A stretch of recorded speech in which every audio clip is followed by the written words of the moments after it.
Hey guys, in this video I'll be showing you the most common problems with the Kinetico water softener that lead to no vacuum at the brine elbow, causing it not to use any salt. To start things off, we want to take the pressure off the unit. In this clip I am using the bypass valve and the filter housing to take the pressure off. There's a lot of different ways you can do this. You could also shut off the whole house shut off and manually regenerate the unit to take the pressure off if your unit does not have the attached pre-filter. Another quick thing, I highly suggest you watch this entire video all the way through before you tear into your unit, so you do not miss any important tips to avoid damaging your unit while taking it apart.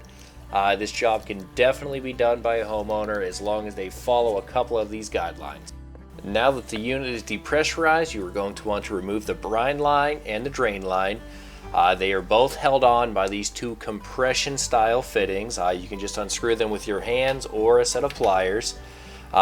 If your drain line is going overhead to tie into a drain, there will be a decent amount of sitting water in the line depending on how long the run is. I recommend having a bucket on hand and keeping constant upward pressure on the hose while unscrewing it. Then once you have the nut all the way off, you can quickly pull the hose out and point it into the bucket or the drain, and it'll drain out.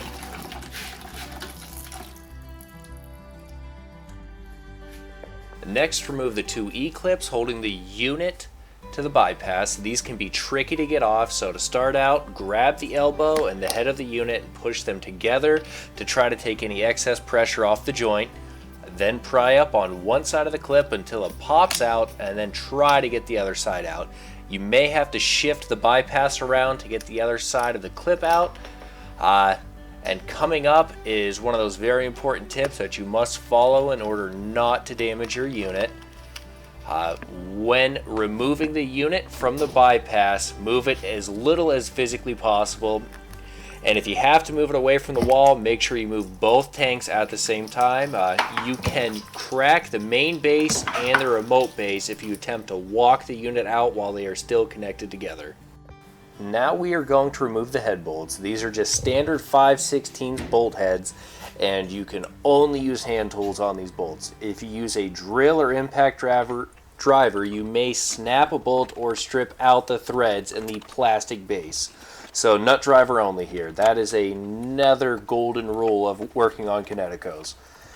You can take these bolts out in any order, and after you remove all the bolts, a good place to put them is in the overturned salt tank lid. This is actually where I do all of my work when working on these units in homes. And after that, we're just going to pop off the levels 1 through 5 and also put them in the salt tank lid.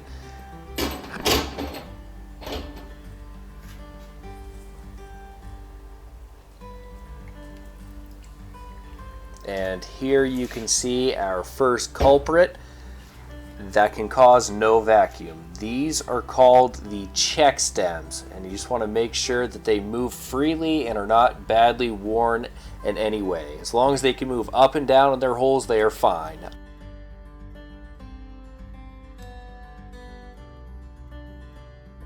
Once you have the head of the unit off, we just have a few more things to check. To start things off, you can just take the level 1 off and give it a quick inspection. There's very little that can go wrong with the level 1 that could cause no vacuum. And right here is another known issue that can cause no brine. This is the brine refill control, and you just want to make sure that the screen on it is clear of any debris, and if you hold it up to the light, you can see through it. The best way to clean this part is to blow through it with your mouth. Your unit will most likely be a lot dirtier than mine. This unit is very undersized or oversized for my application and does not see much abuse. You can clean any buildup from the inside of the head with a soft bristle brush like an old toothbrush. And to get the rest of the head apart, you need to break the drain valves free from their holes. The easiest way to do that is to simply grab them and pull them straight down. Then you can take the level 5 off the head and set it down. Make sure you locate this plastic piece here. Sometimes it sticks to the level 5, and put it in a safe spot. Now to separate the level 3 from the level 4, you can grab whatever piston is extended and pull them apart.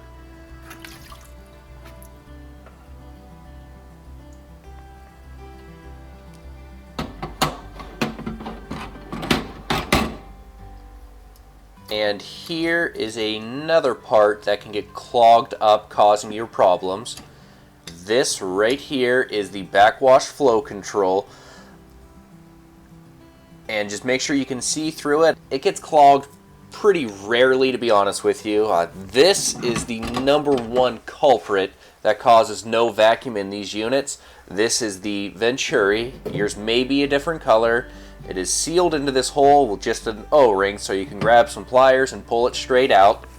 Just make sure you don't crush it with the pliers, and you can just blow through this, or you may need to use a fine point like a needle or a tip cleaner for a torch, just to make sure everything is clean with this port.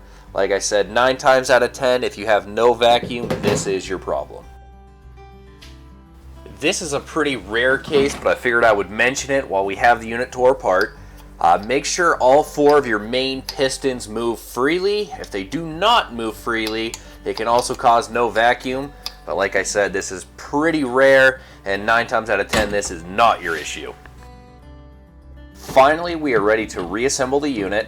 To start, take the level 3 and make sure the Venturi and the gasket are on this level.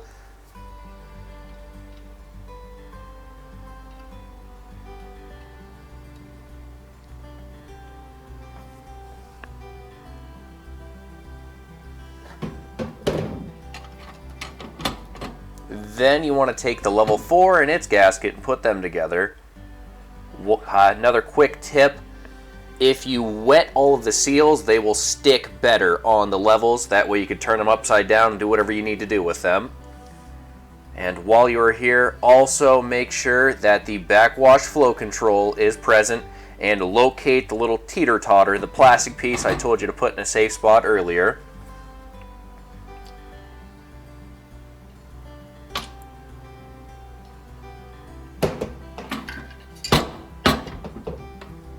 Now you're going to take the level 3 and 4 and put them together.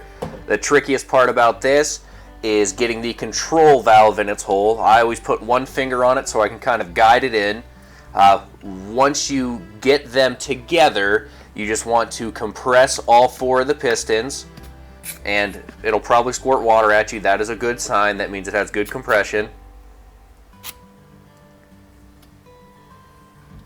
And then put the little teeter-totter back on, and if you forget that teeter-totter, you will have no water to your house.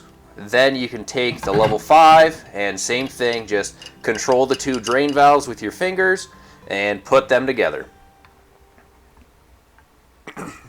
This unit is pretty much dummy proof. It can only go together one way, and once you get it together, you should be able to see that they're all sandwiched, no gaps, and you cannot spin it in any way. Next, we are going to put the level 3 through 5 on the main base. You want to line these holes up on the level 5 with the check stem sticking out of the main base. Then grab your level 2 and make sure the gasket is on there and flat.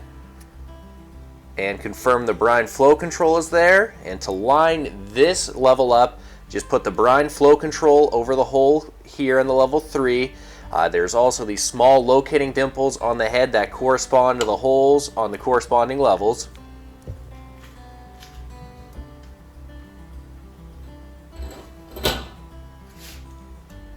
Then put your gasket on your level 1 and make sure that it will not fall off whenever you overturn it. This is why I recommend making sure the levels are nice and wet. It'll actually stick to that level so you can do all this work without having to worry about it.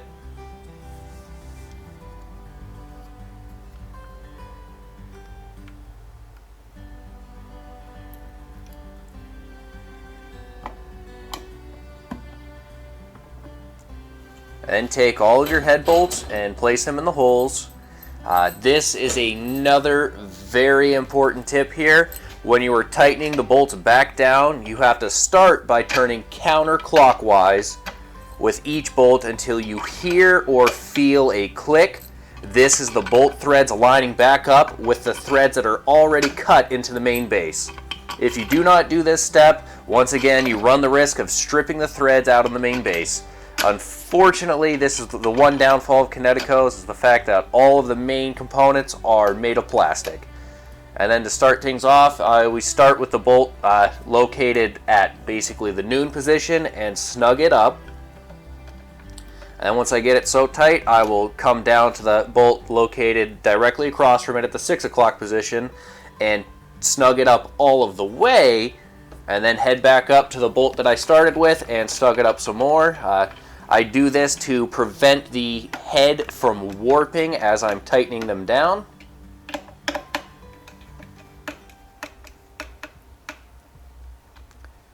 And you should also tighten these bolts in a star pattern to make sure that the head does not warp at all.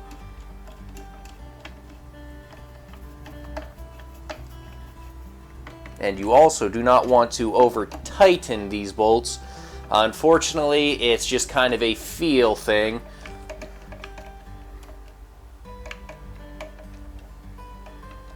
But basically, I just go through with my star pattern, and then once I get them all tightened up, I just come back through and confirm they are tight with my main hand. I always do most of the tightening with my offhand, and then confirm they're tight with my main hand, just to avoid stripping out the threads.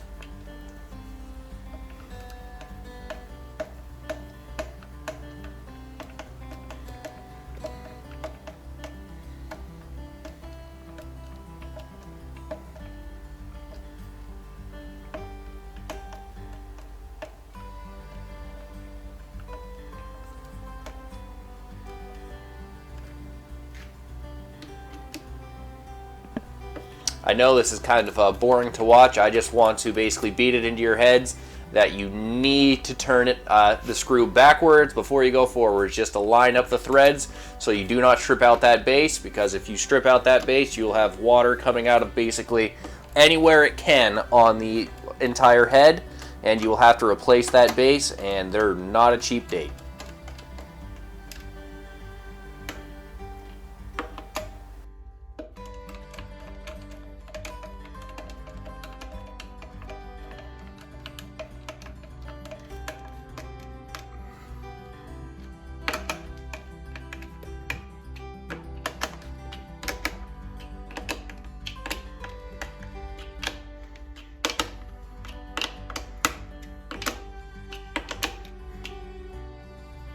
Now we are almost done. It's just time to put the unit back together with the bypass and install the E-clips again.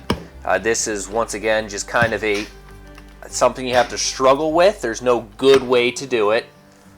And whenever you put the E-clips on, you're going to want to spread the E-clip out and put the center of it on the side of the unit first, and then push the top and bottom in to confirm that they are clipped. You may have to grab the elbow and the head and push them together and kind of finagle it to basically get it to clip in correctly.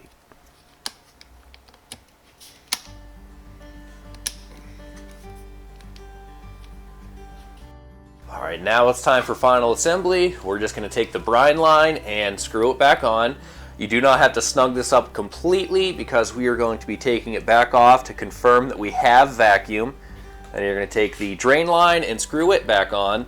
I recommend snugging this one up completely because we are going to send full pressure to the drain. You may have to use pliers, but they do not have to be over tightened by any means. I can do it with my hands. And then you just want to make sure that you shut off the drain valves to drain the filter housing if you use that to depressurize the system. And then you can take the bypass and slowly put it back into service, which is the green position. And if you don't hear any water running, you can go ahead and grab your P2 screwdriver and start a backwash. Just go ahead and take it and keep clicking it until you hear it audibly change. You can actually hear that it is pulling vacuum now, but I will tear apart the brine elbow again just to show you that it does have vacuum. If it is spraying water for you, that means something is still messed up. So we're just going to put that back together briefly, and then go ahead and check the other backwash cycle to confirm we've got both tanks working correctly. So just going to take this and put it into backwash for a couple of seconds just to spit out any salt water it may have sucked in that short time, just to basically prevent salt water from going to your home. And now I'm going to go ahead and put it in the next brine rinse position. And once again, take apart the nut and confirm you have vacuum. And if you have vacuum here, you're done. You can go ahead and just leave the unit in a regeneration. It'll start cleaning itself up. And please, if this video helped you, please leave a like and subscribe. I'm doing this totally for free. There's no gain to me. I'm just trying to help you guys out.